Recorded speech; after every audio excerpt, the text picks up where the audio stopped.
This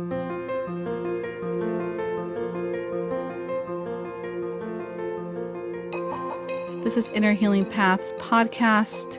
Here we discuss the healing of the mind, body, soul, and spirit through a variety of different paths. We have emotional and spiritually minded conversations centering on ancestral healing, psychology, astrology, yoga, meditation, magic, and indigenous spiritual practices of the world. I am your host, Rosa Shetty, and I'm so happy you are here. Welcome.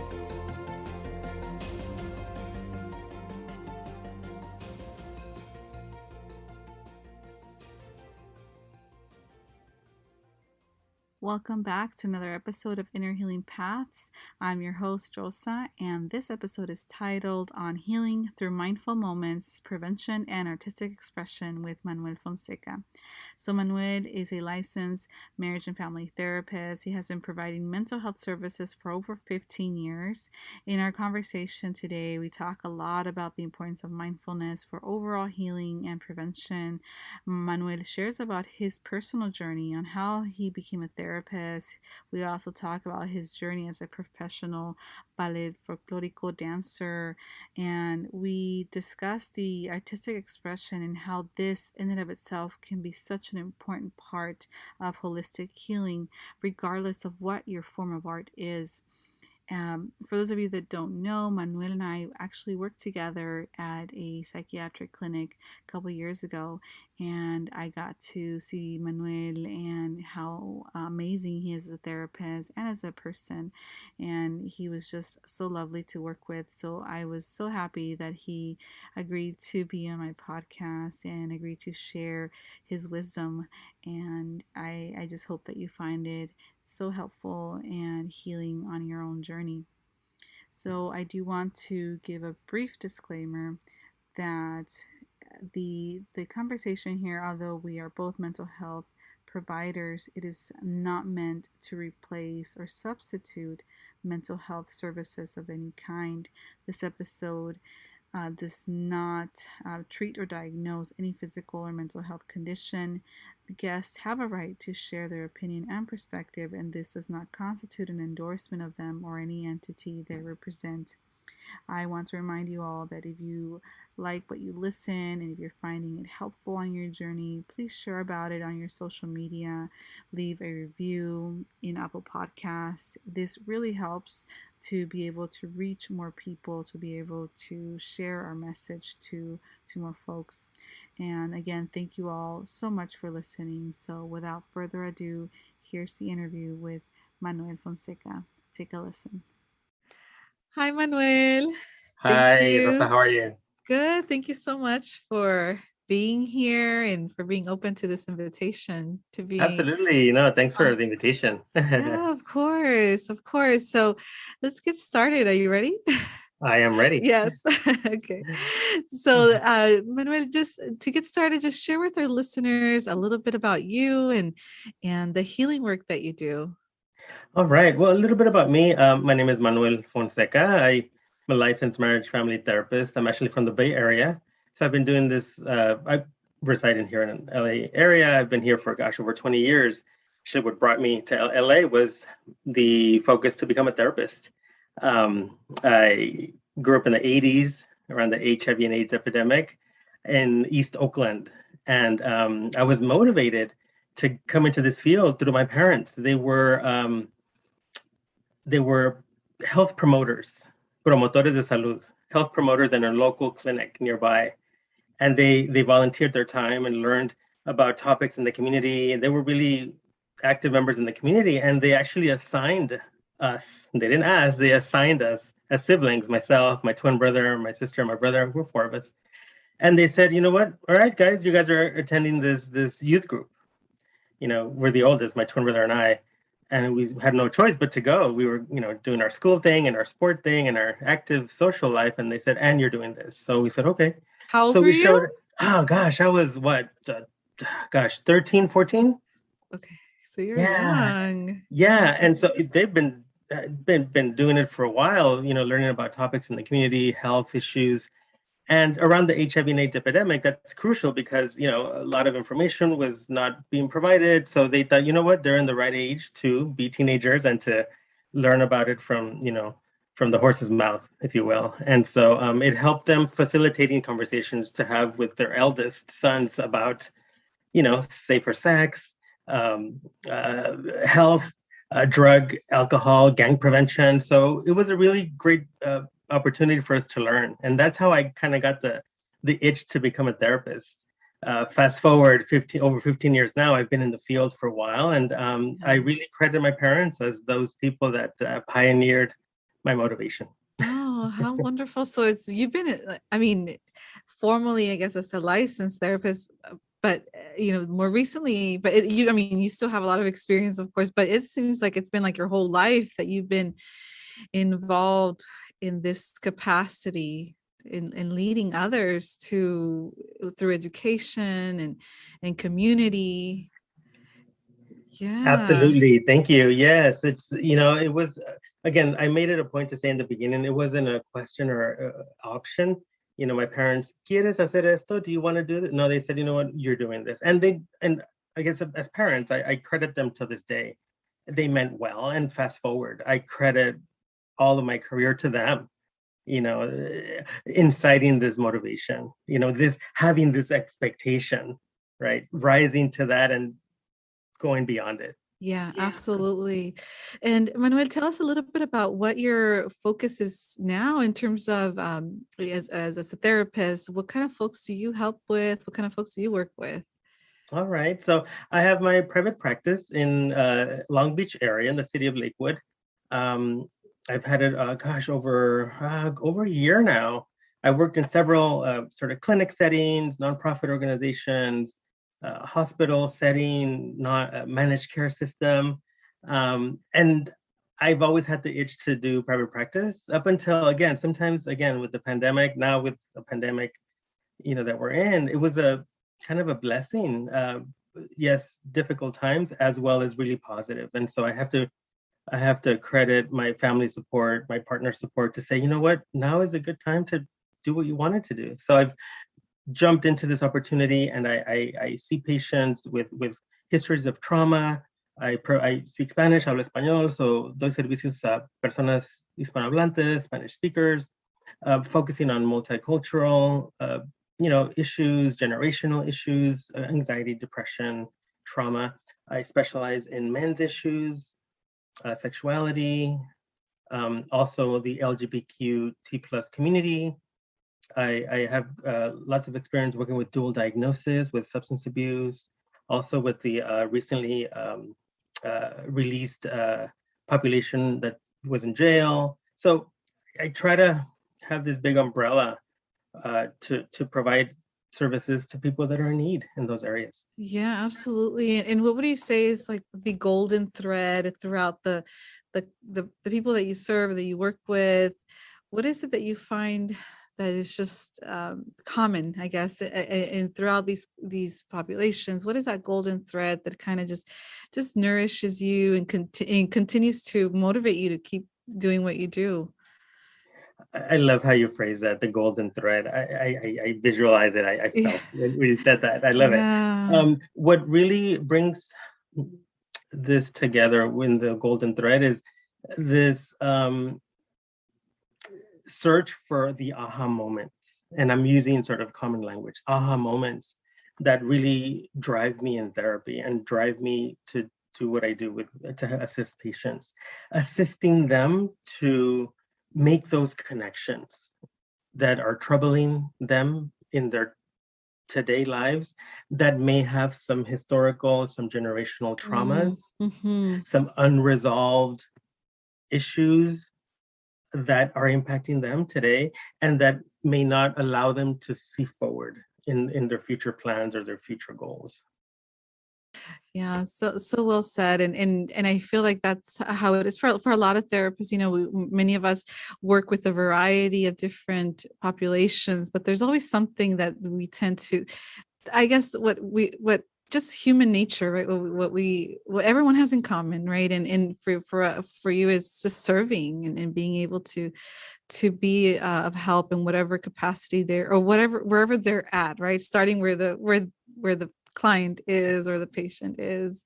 And Mhm. when it comes to your own, views on healing, and so, my podcast is titled Inner Healing Paths, because I firmly believe that there's so many different ways that people heal from life adversities and traumas and wounding. So from, just from your perspective, how would you say that healing happens? How do you see healing, and how does that happen from your perspective, from your line of work? Thank you. When I hear the word healing, to me, what comes to mind is helping the client, the patient, the person sort of build on their courage and strength towards like that self-reflection, kind of what I said earlier, kind of that finding that aha moment, in search of that aha moment. And by that, I mean, I usually sort of help the patient, help the person uh, sort of understand what therapy is. Sort of the common, I know telenovelas and movies and media and society may have a different approach or a different idea of what therapy is. I really sort of address that from the very beginning. I thank them for being there, just for choosing to want to explore themselves and sort of break down some of those myths, just to kind of establish my role. And I'm not here to change them, or, really just to allow that sort of safe space for them to get started. And I use this sort of, I use a lot of analogies. I see patients individually face to face, as well as Zoom, as we all do with this pandemic and phone. Yet my approach is very sort of visual in providing visuals. And I use this idea of I ask the patient, think of a marathon. Okay, marathon, long distance running, right? Beginning, long, sort of ending. And I say, can you run a marathon tomorrow? And they're like, oh no. I go, yeah, no, not even the best. I mean, I do cardio, and I think I'm on my Peloton every day. I can't run a marathon tomorrow. So how is it that we're, experiencing life with a marathon of emotions? How are we, not conditioned to run a marathon, yet we are trying to. So I kind of use that idea to then begin approaching a healing process by conditioning, right? Helping to condition the patient. The idea of training for this marathon of emotions that life brings us. And the basics of, I'm not a physical trainer, but again, I'm using that idea of the basics of, breathing, right? Having that, that approach to run a marathon takes strength and willpower, as well as mental and emotional strength. So I use this sort of introduction to therapy on that I conditioning process. I love that, because it speaks to the concept that I firmly believe that, we're all on this, and I know it sounds a little cliche, but it is really a journey. I don't think there is a final destination per se when it comes to healing, when it comes to Sure. working through what we've experienced since childhood. It is very much a journey, and this concept of the marathon, at least when it comes to therapy, is like, I think therapy is almost like it's you're building that strength, right? Your Mhm, tolerance. Like if you're mhm. working out, building muscle, it takes time. It's not something that you can just, do from one day to the next. So I, Absolutely. I love that analogy, because, so many people go into therapy initially with the idea that things happen quickly. Like, I'm going to see a therapist and I'm going to be fixed, Yeah, and it's, yeah, and it would be lovely if we could do that, but unfortunately we can't, right? yeah, As yeah. therapists, we can't just fix their Absolutely. clients. No, and and Yeah, that's why, thank you, and that's why I use that idea of the marathon, because it's not a quick sprint. It takes some time, and absolutely. it doesn't mean that by taking your time you're not going to get there. It just means that you're gonna be in the moment. You're gonna pay attention to all aspects of your body, your breathing, your thinking, your feeling, right? The basics of CBT, cognitive behavior therapy. And this is where the concepts and the ideas of therapy go in to assist the client to understand how they can understand themselves within their own journey, their own process. Yes, yeah, absolutely. And just because really is part of the healing, mindfulness or learning to be present is at the core. I mean, it really is. Even for trauma, I specialize in trauma, and even for that, that is where we start. If we can't stay present, by definition, being Absolutely. traumatized is the inability to stay in the present moment. So because our brain, our sensory, our nervous system hijacks, which is part of the triggers and the flashbacks, hijacks our reality in the present moment. So learning to stay present is a big, or I think just a huge, or just, I don't know, everything that has to do with healing trauma. And it again is one of those things that it just takes time, and being Yes. patient with ourselves as we go through that process is so important, and it's so hard, right? I'm sure you experienced it. Just people just are tired, they're overwhelmed, they're tired of feeling the way they're feeling. It's like I just want this to be over. Yeah. Absolutely. And a lot of what you're saying is definitely, I part of my training also with my school was to undergo therapy. A lot of sometimes some programs don't require the students to, some don't. But again, as a person having gone through therapy and believes in continuous therapy, I approach my new clients with that same sort of idea to help them understand what. And this is why I use these sort of images and loose terms, so that way they understand. I do want to, though, give them those opportunities to sort of, I would say, sort of vent and sort of use a time in the beginning to kind of, before you get started with your workout, you kind of just, shake off and kind of need to do that. And so I allow them for some sessions, right? And I explain, like you said, it's a process. These ideas may not seem sort of normal because, again, the outside society isn't gung-ho about therapy, or we're not all doing it. Imagine if we all did it, right? So it really is kind of breaking down some ideas so that they can understand how it's going to help them. Yeah, absolutely. And you brought up something about our therapists being in therapy or receiving our own therapy, and I don't think people talk about this enough. I mean, I'm talking about amongst therapists, but it is. I think it is absolutely critical to be doing the work within yourself that you're telling others to do, right? I mean, Absolutely. and I feel that I can personally, I can look back at times in my life that since I've been in this role as a therapist, that I had not been in therapy myself, and comparing to the times that I am in therapy, and it makes the work that we do, the healing work that we do, sustainable for us as human beings, right? As individuals with many different hats.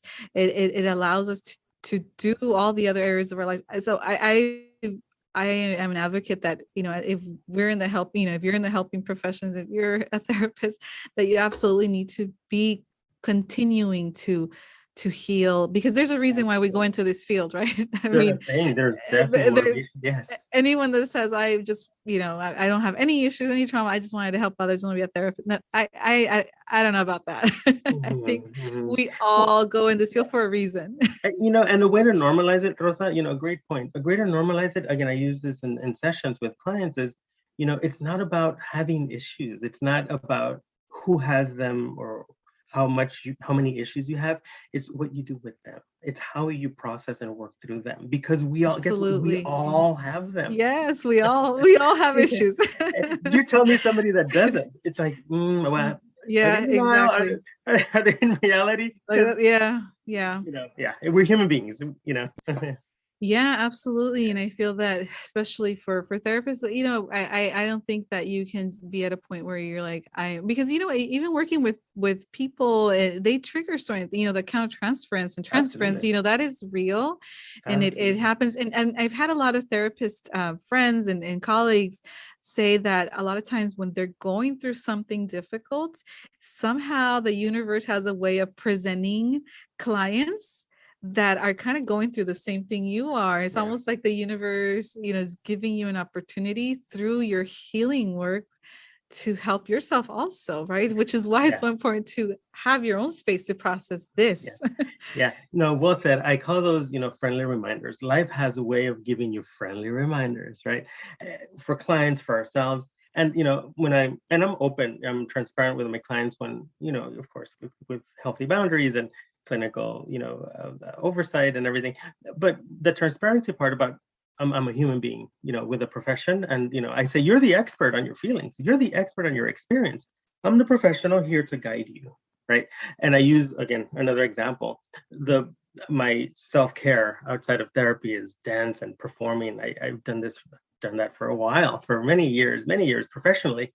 And even the best dancer continues to take, one-on-one, train dance classes, basic dance classes. The best football Absolutely. athlete, baseball, their trainer ongoingly challenges them with, their basic training. So I use those analogies as ourselves, like you said, as therapists, ongoingly. Yes, there's ongoing training for us Yeah, as well, and ongoing absolutely. work.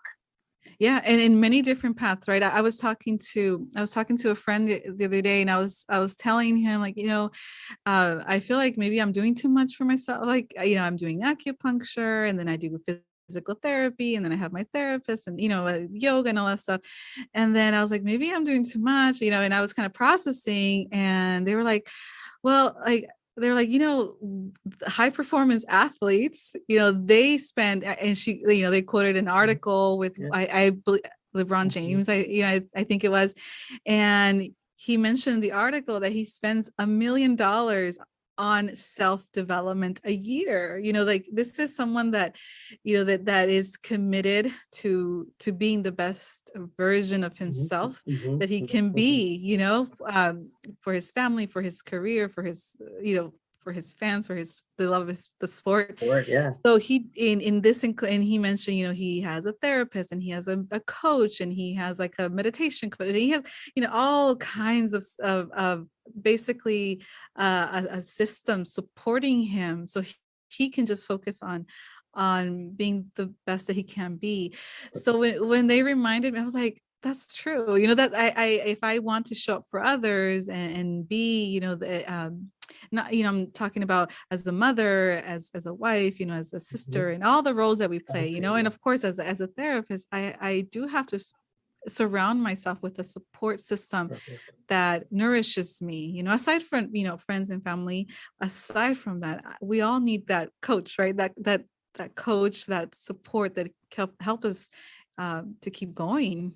Absolutely. Great example. I'm gonna borrow that if I may, and Of I'm give you credit course. and give Rosa credit. Of course. Especially in the image I got when you shared the example, again, another big motivation to becoming a therapist was, again, a male representation, a Latino male representation, right? And Yes, let's talk about that, because yeah, you and are so like, you're like a unicorn. oh man, thank you. There's But not a lot like you out there. yeah, thank you. And and with your example, th- to show, to show other males that may be on the fence for going to therapy or not wanting to attend therapy. Hey, if LeBron James, with his talent and with his skill, supports it by going to therapy and having all the support system, how can that not be helpful?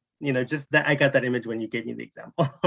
No, absolutely. It's like Yeah, everyone, I think people at that perform at that level, they have that surrounding, they have the best coaches, the best meditation teachers. I think another example, Deepak Chopra was talking about his yoga teacher. So he has a yoga teacher, and here, we see him as this guru, when it comes to meditation and yoga, and he has a teacher, that he's still I he's believe it. Yeah, still developing, he's still working through, I'm sure, his yeah, own stuff, just being human, and yeah. so it's something that none of us should feel embarrassed of. And I think that's part of the journey that I've been going through, is that it's okay to take care of myself, Absolutely. and it's okay to spend money, because a lot of times, like, well, I could be using this money for this or that, but it's like, what, this is, you can't put a price on healing and health and prevention. Right. Absolutely. No, absolutely. Yeah. So let's talk a little bit more about the you talked about there's not a lot of men in this field of therapy, and or just mental health in general, right? There's not it's mostly women, what are your thoughts on that, and what have you noticed in regards to just your presence with clients? What's the difference that people have shared with you of having you as a therapist versus someone else? Thank you. First word that comes to mind is just feeling blessed to be in a position to provide that representation. Both with female clients that I've had in the past, male clients, transgender clients as well. The idea, again, just deconstructing an idea that society has built. If you ask for help, you are weak. If you cry, show emotions, you're weak. And I get through the door coming men, people that are, believing that idea, having somatic symptoms all over the place. The relationships are not functioning. Their own performance, speaking of, sports professionals, their own work performances aren't functioning. Their bodies are telling them, yelling at them, saying, you need help. But again, when I say feeling fortunate, feeling blessed to be in that place of assistance for those people, is to again show them that hey, here I am. It's okay. First of all, it's okay. Let's talk about what those messages do.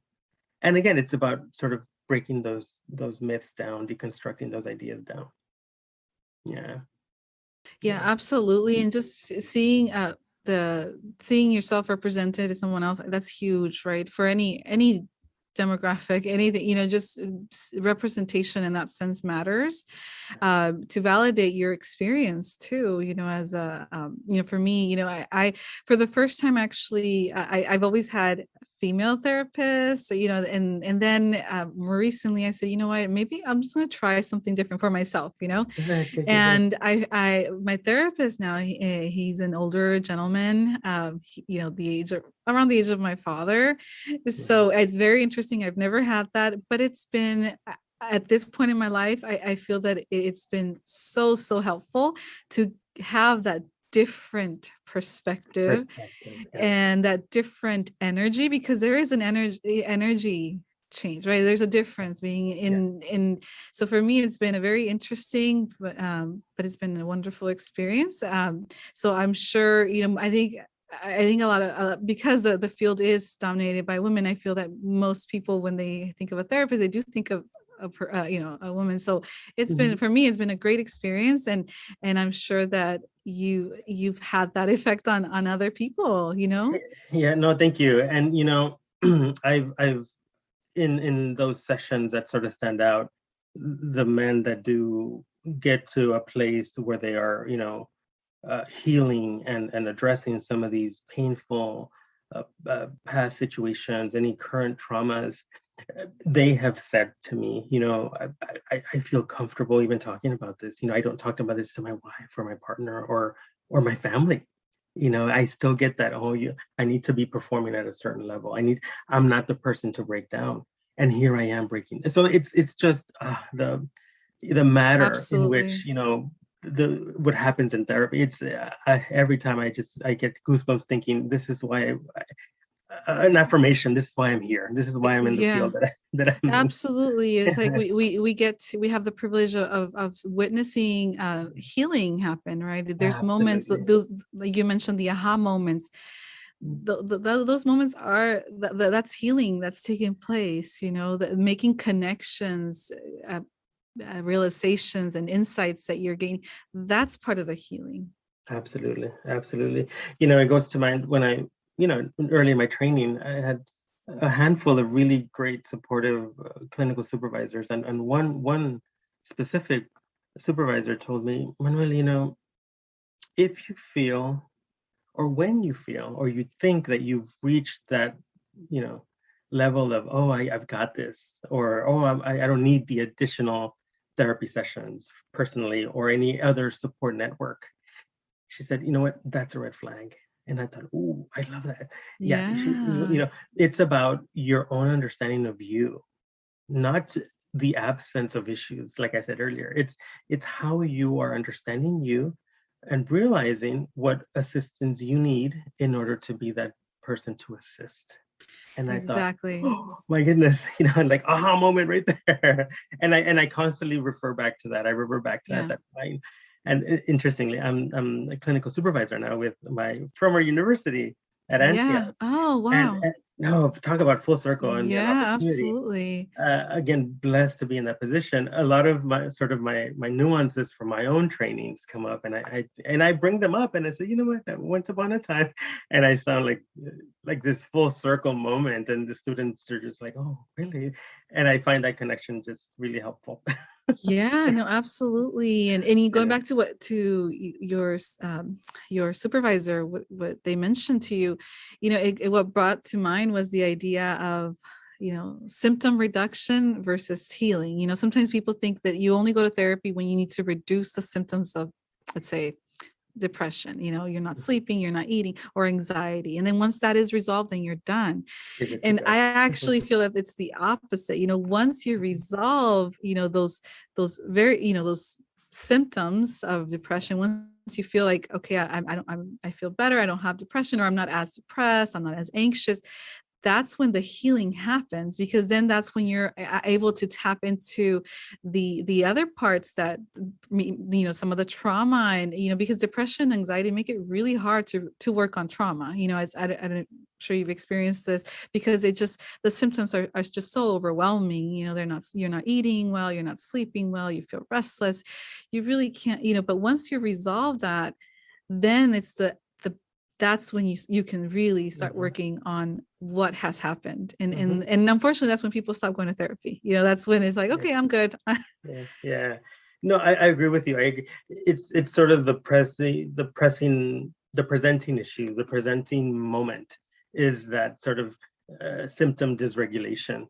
Once that address, kind of like I use another analogy, your car, if your car makes a sound, do you keep going? Yeah, I keep going. Okay, if your car gives off a smell, like, so your car's telling you by sounds, by smells, by not functioning, oh, got to go to the mechanic, right?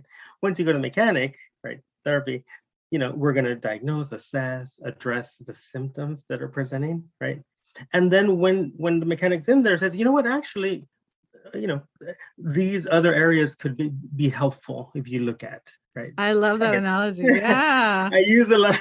Again, I get a lot of mails that come in, and sometimes Yeah. I tap into these ideas and roles that could maybe have the buy-in so that they can be open to the treatment modalities, Yeah. the process, that open up their own journey. And once we tap into, you know, th- they're open and the healing begins. Yeah, absolutely. It's like Yeah. you, with the analogy of the mechanic, it's like you don't wait till the, or hopefully you're not waiting till your car breaks down, right? You're Yeah. because that could take, if you have a relatively new car, you can technically get away with not changing the oil for a while, right? But eventually, it might be a few years, but eventually it will break down. And at that Yeah. point, it's going to cost you a lot, or you might have to get a whole new car. So it's like that, right? That, like, Yeah. don't wait till it's completely out of Yeah. service, Yeah. Yeah. meaning until you're really, really struggling, that you feel like you can't even function and show up for work. Yeah. Yeah. And the idea is also, how to pay attention to yourself, how to notice signs that something may be off. I'm not in my A game. Okay, well, what does your A game look like? Well, I'm usually okay. When how do you feel when you're off? Okay, and then having that sort of insight to get to know you as a person yourself. I tell patients all the time, I'm not here to your answer. I'm here to guide you to get to your answer, right? I don't know your answer, right? You're the expert in your experience. So I say that from the beginning, so that way they're kind of open to that sort of exploration part. I'll ask questions or kind of get to know each other, right? The goal is to address some of those issues while we address the presenting, and then open it up to other areas of healing. Yeah, yeah, yeah, Absolutely. And yeah. and you mentioned, with like, we don't even know what, when we're starting to really struggle. Like we because I think so many of us are on autopilot. We just continue. We let things go. Like, oh, there's a headache again coming up. Okay, I'll just take some Advil and keep going. Or I'm tired, I didn't sleep again. And you just keep going. You're on autopilot. You don't even realize that when you start getting headaches, it means that you're actually stressing out, and you should slow down. But we just ignore it, right? We just think, oh, there goes the headache. It's so annoying. And we just keep going. So learning these to see these early signs is critical for our well-being in general. Yeah. And our society trains us to keep going. Our society says, don't rest, take a half an hour lunch. Good luck with digesting your food, but more hours, keep going. So we're trained by our sort of workforce to just be those workhorses, when in fact, right, ouch, something hurts. Well, that's a sign of weakness. Okay, well, let me bandage it up. And we are now decompensated. Why? Because we're so split between our emotions, what are we thinking, and how we're functioning, that by the time we get to see patients, it's sort of helping them understand how to sort of put them back together and help them. Absolutely. Yeah, absolutely. Society. And then also I feel like, it's just like there's so many layers too, depending on like the intersectionalities of your gender and race. And, there's even added layers through all these systems of oppression that sometimes, we feel as, maybe, I'm talking about myself as a Latina and as a woman, I feel like I have to keep going. I am a mother, and it's like, and it's a lot. And a lot of times we're conditioned through our parents to see that they worked really hard why should I not? So we condition to struggle and to work hard and to just take it, to just take the hard work, because we're lucky we even have work, that kind of idea. Like sure. Yeah. So breaking those, generational patterns almost, right? Of oppression. Yeah. And I like that you say that, because again, the way, in therapy is sort of creating that safe space to even address those. And I find that in my career, I've learned through my clients that, we're seeking validation. We want to seek some sort of validation from someone, from oneself, from people. And, almost also in search of that validation, there needs to be some kind of permission given to be okay, to not be okay, meeting those expectations, those layers of expectations. My point is, being okay to feel the basics, being okay to say, I'm hurting. Yes, I'm expected to do what I need to do as my role in my family, my society. I am still human and I'm hurting. Like, I want to get to that place, but right now I can't, because of these pains, these emotional anguishes I'm going through. My point is, being okay to give them that space to not be okay is okay. Am I making my sense? Yes, no, absolutely. Yeah. And I think it's so beautiful that it's, what you're saying is that you're allowed, you are entitled, and your whole experience is the good, the bad, the ugly. They're all valid and they're all welcomed. They're all welcomed here, and they're all they all are worthy of feeling and experiencing, and I get also the sense of acceptance and surrender of this is what it is. Yeah. And that's so powerful to have someone to witness that with you. Yeah, no, thank you. I had I've had a client in the past where they were struggling with their professional, in their career. They're overcoming some generational trauma. They themselves are on medication for mood factors in their diagnosis, and struggling with self-acceptance, their sexuality, their spirituality. And again, in one of the sessions, that sort of permission, like, I sort of embodied for them and presented for them after I even use a word, give yourself permission, or, what, in this space, let's bring that up. And then addressing how to deconstruct some of these ideas that are keeping them sort of, in their space. They said, wow, thank you, Manuel. I just needed to hear that I can have that permission to go against that spiritual religious idea, to go against that, idea of, masculinity. And they said, all I needed to hear was you say permission, that I had permission. And I thought, okay, just again, seeking validation, giving one permission to explore. Yeah, absolutely. That just giving yourself that permission. But if you don't have that, a lot of times, that's why people search, they go to therapy, because they're looking for that validation. They may not even think about it in those terms, Sure. but when they hear it reflected, like what you just shared, it's so powerful, because it gives them it's almost like it empowers them to honor whatever is coming up with their spirituality or sexuality, whatever it is like, it empowers you to own that and to be okay with whatever is coming up in that regard for you. Yeah. Oh, so beautiful. And tell, you mentioned that you're a dancer and a performer, so can you tell us about that? That sounds, I know a little bit about it, but I want you to share.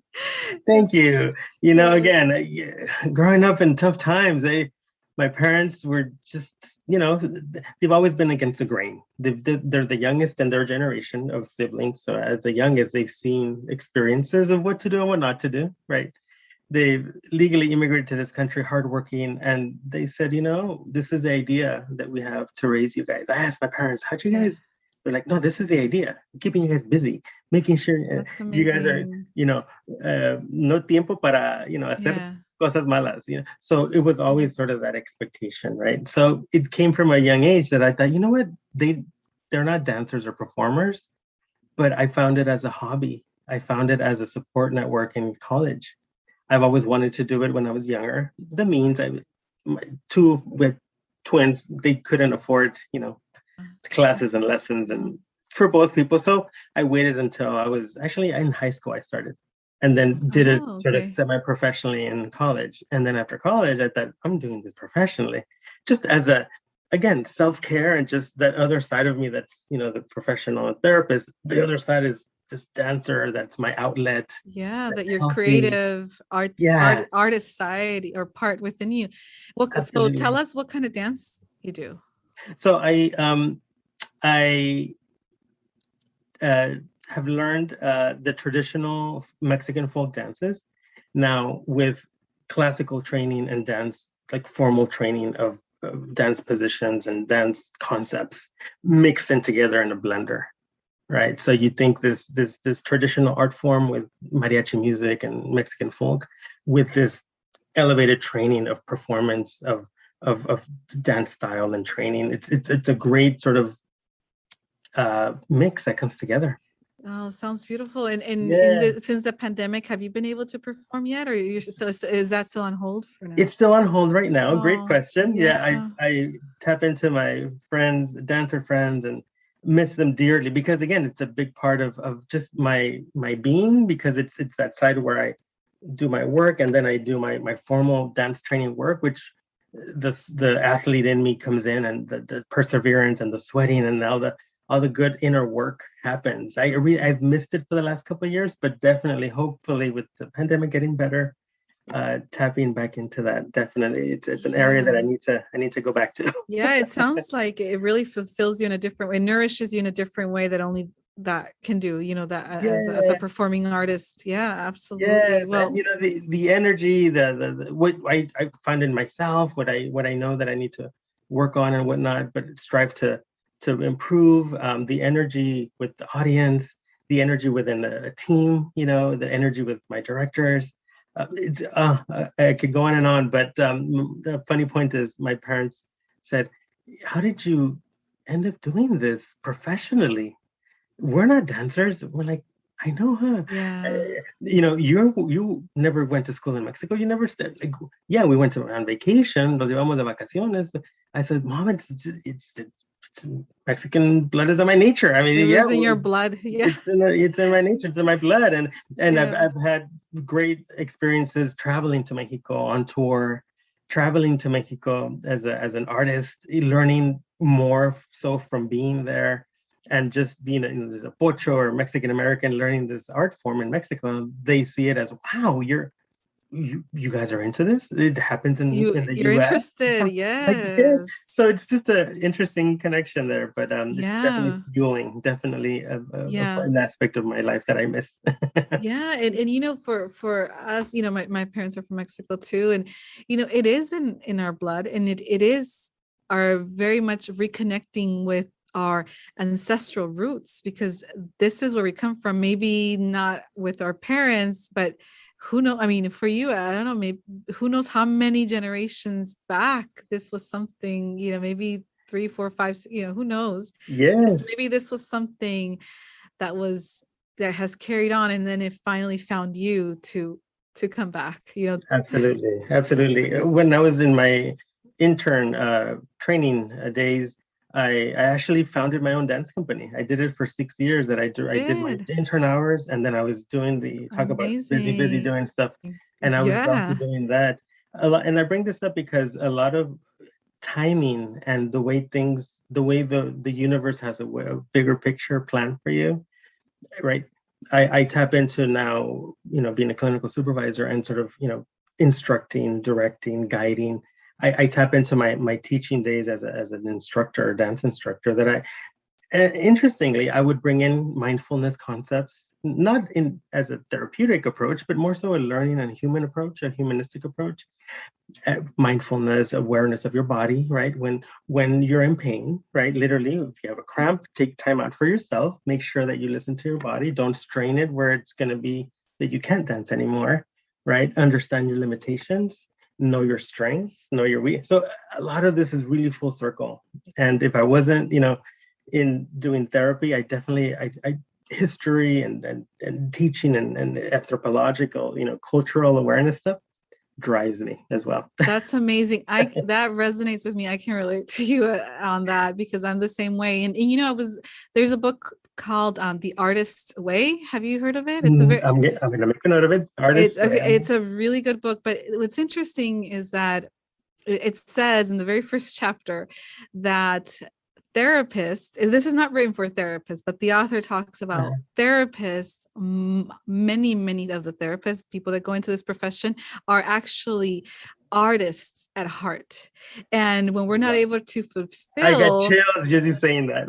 yes, and when we're not able to fulfill this creative part within us, through some artistic way, and the closest thing to that sometimes is channeling that energy, that creativity, to help others in the therapy room, in the because if you really think about it, therapy, a lot of people don't think about what I do. Therapy is very much, it takes a lot of creativity, it does, and sometimes people take that for granted. But the more you, let's say you take all these classes and workshops, and then you have a patient in front of you, I don't know if you do this, but you have a patient in front of you, and you're pulling from all these different theories and previous experiences with patients and personal experiences, and you're almost like you're sculpting this session, right, to help this patient that's in front of you. But it's like a little it's like a creative process. It really is in that moment. Wow. And sometimes when you're in that flow, when you're with the patient, you then you real I know I like, sometimes I reflect, and I talked about mindfulness, like EMDR, inner child work, and Yeah, I talk about there's CBT, and then there's this, absolutely. it's like these whole, and it's not an intentional process. It's not like I'm saying, okay, with this patient, I'm going to make sure I talk about Yeah. CBT and And mindfulness. It just kind of comes to you in yes, that moment, right? yes, So yes. that's what this author is talking about. Is like, in that moment, we're channeling this artistic part within us. So Mm-hmm. that's why she, I think she was a therapist. So she says that's why so many therapists continue with, or somehow end up at some point later on in their life coming back to their artistry, whatever that may be, Mm-hmm. painting, Mm-hmm. singing, performing, whatever it may be, somehow they find their way back, because this part is always there. It's you may channel in a different way for a period of time, but then you Uh-huh. somehow end up coming back to it, you know. So Wow. it's a great book. So for those listening, check it out. And if you haven't, it's more of a workbook, so it allows you to, it's meant to be very like I think it's one episode, sorry. Oh, sorry, one chapter a week. So, and I think it's meant to really study it, and it's a great book. So check it out. It's a Perfect. You know, a couple of things came up when you said that. First, the chills on my body. I'm like, wow, Mhm. I didn't know that. First thing, you know, when I work with youth, um, sometimes they say, oh, you know, I don't know what I want to be when I grow up, or my parents are bugging me. I don't know. And so I'll kind of say, well, what do you not want to be? Oh, well, I don't want to be a I doctor. I don't love want to be, that. right? And it gets them going, you know, because, you know, they'll say, oh, you know, I don't know the answer. I'm like, it's okay, but what do you know? And they open up. You're like, That's and then so they'll say, good. thank Yeah. you. And then they'll say, oh, but, you know, I really like art, or I really like sports, or I want to become a, you know, a dancer or whatever. And I said, okay, like, who says you can't? Well, my mom, they say I have to go to college. You can go to college. Oh, so I kind of give them this idea, and then they'll say, well, you know what? I also the student, the patient will say, the youth patient will say, you know, and I do like law in this way, but you know, like not a lawyer, but law. And I said, you know what? You can do both. You can maybe teach law. You can maybe be the ballerina you want to be, or the athlete you want. So the idea, and then they thought, I didn't know I could do that. So when you said, you know, these talent, you can do both. You can, you know, be your creative self in your profession as well as a creative self in your outlet. You can do both now or come back to it in a later time. Yeah, and you know how many I mean, just the therapists out there that are doing art therapy, that Yeah, are dance doing therapy. dance Yeah, therapy and sure. movement, Yeah, you know, so there's already, you know, these are examples of how you're combining both, right? sure, But sure. doesn't have to be.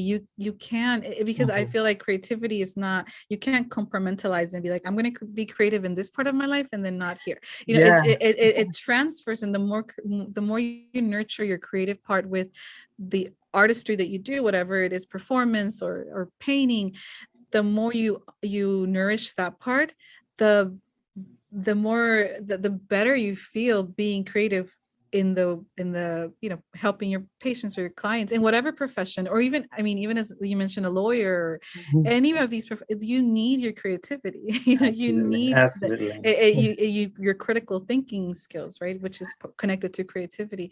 Yeah, So I feel that it's all connected, but sometimes we yeah, feel like I can only do this, or I should only, if I'm an artist, I to be happy, I have to live, or I have to be able to survive, and my livelihood needs to come only from my, and sometimes that happens, you know, of yeah. course, but you know, for most people, you're gonna have to combine, you know, Absolutely, to do both, and I think absolutely. it's still connected somehow. Absolutely. And then the last point that came up when you said about the therapist being artists, I used to work in a county system, and signatures, you know, sign documentation back in the day, right? I'm dating myself. There was a little acronym of where my signature as an intern went. And I asked my supervisor, what does LPHA mean? LPHA signature. And they said, LPHA, that's you, the clinician. I said, yeah, but what is it? Break it down. And they said, it means you're the licensed professional of the healing art. Oh, how And I beautiful. thought, I love that.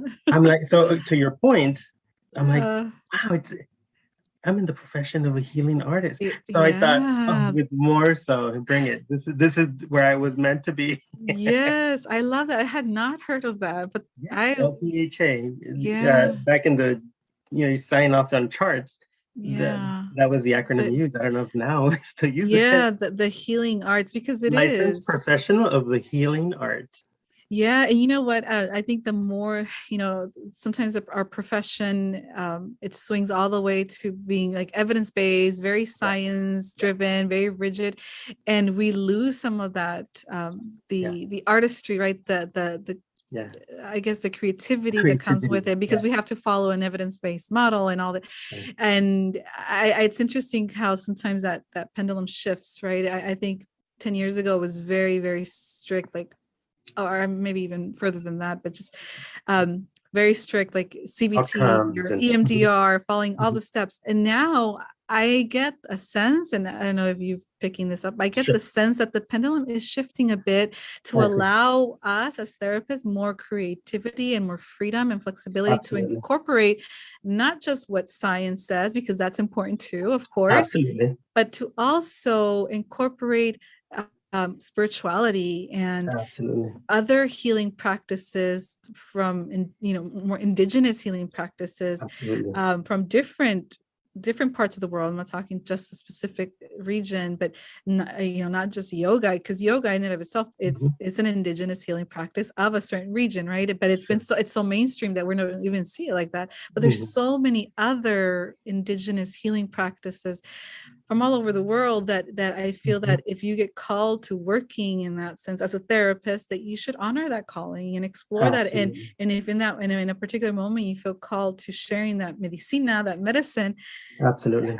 to be able to do that. And I think that I get a sense that there's a shift happening where I think we feel more comfortable within boundaries, Absolutely. of course, because we still have a license that we need to Absolutely. protect. Absolutely. But I think a lot of us are feeling more like empowered to, like, I can show up in this way also and Mhm. be evidence-based, Mhm. Well, I mean, we talked about representation in the beginning, opening it up, if somebody comes, a Latino, Mexican background person comes in with, mal de ojo, evil eye, eh, we can openly, let's talk about what that means to you. I have some sort of information, or even in my own family, some belief.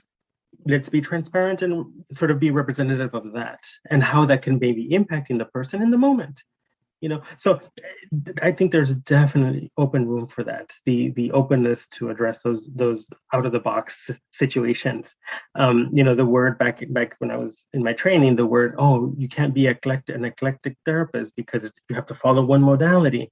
I recently had to sort of embrace that word in my clinical supervision when the students asked me what kind of modality, and I said, you know what, I'm an eclectic artist. I'm an eclectic therapist. I'm open to a wide variety of orientations, not for me specifically, for my patient. If I'm just a one note or two couple note provider, my patient That's not isn't. art, right? There's no Yeah, art in that. It's just and there's no connection with the patient that may exactly. provide a series of other things. So I have to be open to Yes. how I can assist the patient. Yeah, I love Yeah. that you're being okay with being an eclectic artist Mhm. therapist, Yes, artistic therapist. I absolutely. love that. Oh, well, Absolutely. yeah, Manuel, well, this was such a wonderful conversation. I'm so glad we were able to share this and to talk Yes. about these things. I know that I know you're in private practice, and for folks that are listening and would like to get to know you or get to know your work a little bit better, or maybe even work with you, how can they find you? Do you have a website or any Yes, I social do. media? Mhm. Yes, I do. So my website is manuelmft.com. I'll include it in the show notes as well. Thank you. And my private practice is Mindful Moments with Manuel. I Yeah. love that. Thank you. City of Honor, Lakewood. yeah, honoring everything we just talked about. Absolutely. All in that, Yeah. that phrase. And I'm on Psychology Today. You can find me there. I City of Lakewood, Long Beach area, but I, again, with Zoom and phone, and we can connect any which way.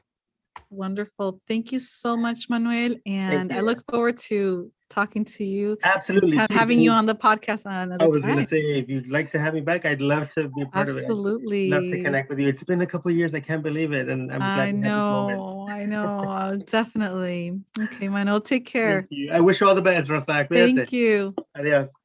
Bye. I hope you enjoyed this episode. I hope that you found it healing and nourishing to your mind and soul. If there's a friend that you think would benefit from listening to this information, please share it. Share about our podcast. If you feel called to, please leave us a review, as this really, really helps boost our presence here in Apple Podcasts, and it makes it easier for others to find us. To stay up to date on new episode releases and special events and projects that I'm working on, you can follow us on Instagram at Inner Healing Paths Podcast.